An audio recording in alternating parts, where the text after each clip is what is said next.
Question number 5 they are asking what is regular polygon. ठीक है, तो रेगुलर पॉलीगन क्या होता है मैं आपको बताऊं बच्चों। एक ऐसा पॉलीगन जिसके एंगल्स भी इक्वल होते हैं और साइड्स भी इक्वल होते हैं। एक ऐसा पॉलीगन जिसके all the angles are equal as well as all the sides are equal, ऐसे पॉलीगन को हम रेगुलर पॉलीगन बोलते हैं। तो इसकी टू डेफिनेशंस हैं, दोनों में से आप एग्जाम में कुछ भी लिख सकते हैं।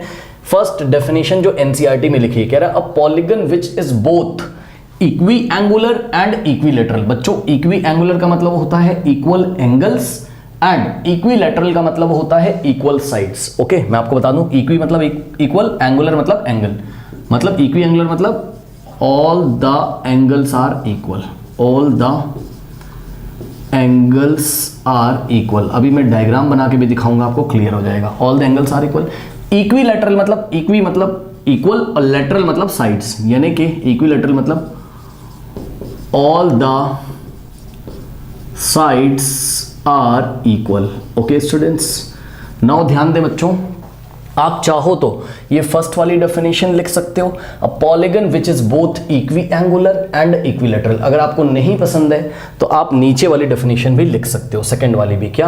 अ पॉलीगन, ये नीचे वाली ज्यादा इजी है ना। A polygon with equal sides and equal angles is called a regular polygon. ठीक है ना। ओके, एक ऐसा पॉलीगन जिसके ऑल द साइड्स इक्वल होते हैं और ऑल द एंगल्स इक्वल होते हैं, ऐसे पॉलीगन को हम क्या बोलते हैं? Regular polygon. ठीक है, अब बच्चों क्वेश्चन हम आगे बढ़ते हैं। कह रहा है state the same of a regular polygon of 3 sides. तो पार्ट 1 देखिए इस क्वेश्चन में, कह रहा है कि state the name of regular polygon of 3 sides, यानी कि बात समझो बच्चों, एक ऐसा रेगुलर पॉलीगन जिसमें कितने साइड्स होते हो? 3 साइड्स, उसका नाम क्या होता है? तो सुनिए ध्यान से, मैं आपको बताता हूं। यहां पे मैं लिखता हूं बच्चों, ध्यान से चेक करो।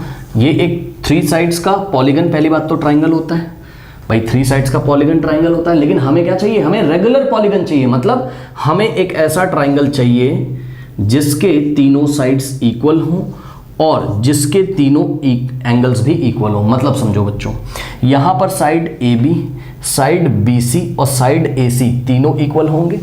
ठीक है, side AB is equals to side BC is equals to side AC, तीनों साइड का लेंथ इक्वल है, number 1।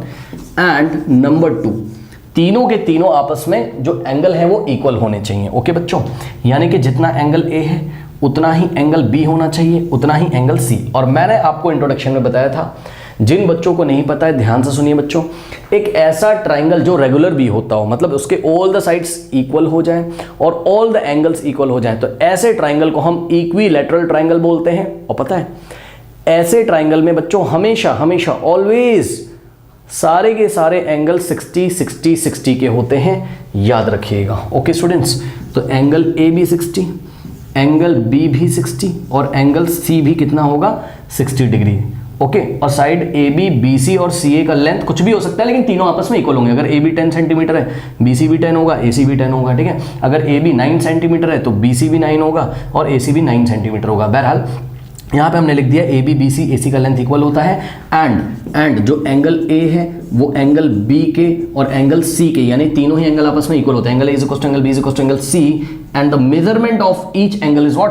60 degree. And this type of triangle is known as what? ऐसे ट्राइंगल को हम नाम देते हैं क्या?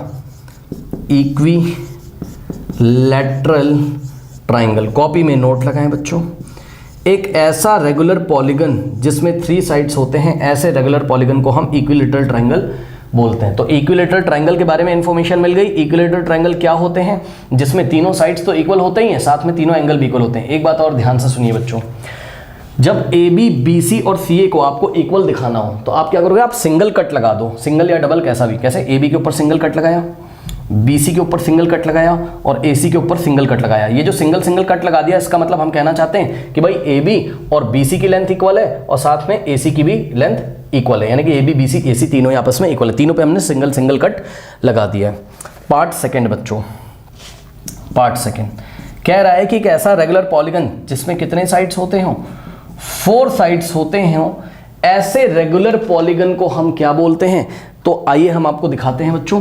4 साइड्स इक्वल करने हैं हमें और चारों एंगल भी हमें इक्वल करने हैं। मेरी बात ध्यान से सुनिएगा बच्चों, कुछ बच्चे यहाँ पक्का कंफ्यूज हो जाएंगे, ध्यान सुनो। कुछ बच्चों को तो समझ में आ रहा होगा, कुछ लोग कंफ्यूज होंगे, मैं आपको बताता हूँ, परेशान ना हो। देखो बच्चों, ये हमने बनाया क्या?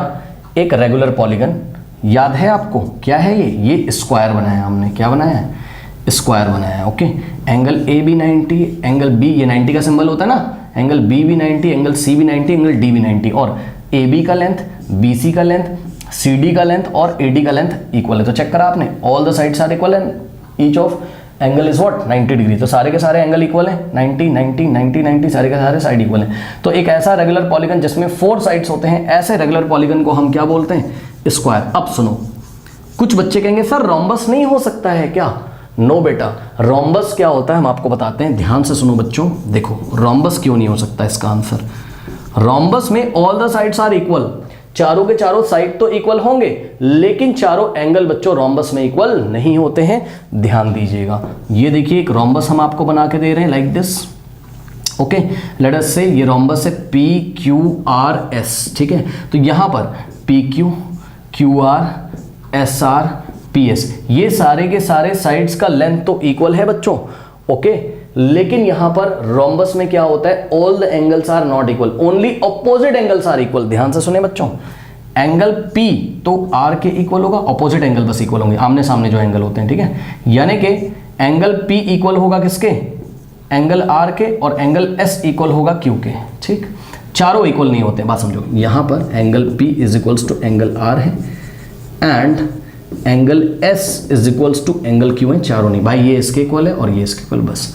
तो रोम्बस क्यों एक रेगुलर पॉलीगन नहीं है, रोम्बस फेल हो गया, क्यों? All the sides are equal, मतलब इक्विलेटरल तो है लेकिन इक्वी एंगुलर नहीं है, इसके सारे एंगल इक्वल नहीं है। इसलिए आपको बच्चों यहां पर ध्यान देना है, आपको रोम्बस नहीं लिखना है, क्योंकि रोम्बस में भी 4 साइड्स होते हैं, तो रोम्बस रेगुलर नहीं है, याद रखना। तो आपको इसका आंसर देना है स्क्वायर। ओके, क्योंकि स्क्वायर में चारों साइड्स भी इक्वल होते हैं, चारों एंगल भी 90 90 90 के होते हैं। उसके बाद आइए पार्ट 3 में बच्चों, ठीक है। सो पार्ट 3 में कह रहा है कि 6 साइड्स। ओके, तो एक ऐसा पॉलीगन हमें बताना है जिसमें टोटल 6 साइड्स होती हैं और 6 की 6 साइड्स इक्वल होनी चाहिए और सारे एंगल इक्वल होने चाहिए। ओके स्टूडेंट्स, तो ध्यान देते हैं यहाँ पर, देखिए इस तरीके से हम एक पॉलीगन बनाने की कोशिश करते हैं। मेरे ख्याल से यहाँ पर एक हेक्सागन बनना चाहिए, ये इस तरीके से, ए ऐसे, ठीक है बच्चों। ओके, और ये पार्ट 3 में क्या लिखा था उन्होंने, 6 साइड्स, है ना। एक ऐसा रेगुलर पॉलीगन जिसके कितने साइड्स होते हैं, 6 साइड्स। तो चेक कर लो बच्चों, ए, यहाँ हमने लिखा बी, यहाँ हमने लिखा सी, और यहाँ लिखा हमने डी, और यहाँ लिखा हमने ई, और यहाँ लिखा हमने क्या, एफ। चेक करो बच्चों, A B, B C, C D, E D, F E और ए एफ, ये सारे के सारे साइड्स आपस में इक्वल है। A B, B C, C D, D E और ई एफ, ये सारे के सारे इक्वल हैं, इसलिए मैंने सब पे सिंगल कट लगा दिया। और सारे एंगल्स भी इक्वल हैं, यानी कि एंगल ए, ये देखिए डबल आर्क लगा रहा हूँ, यानी कि सारे एंगल इक्वल हैं। Angle A, angle B, angle C, angle D और एंगल एफ, ये सारे के सारे आपस में इक्वल हैं, ठीक है ना। तो ऐसे पॉलीगन को हम क्या बोलेंगे, हेक्सागन नहीं बोलेंगे। हेक्सा मतलब, हेक्सागन तो है ही, 6 साइड्स हैं, लेकिन ये रेगुलर है। रेगुलर मतलब all the sides are equal and all the angles are equal. तो ऐसे रेगुलर पॉलीगन जिसमें 6 साइड्स होगी, इसको हम बोलेंगे regular hexagon. Okay students, note कर लीजिए इसको।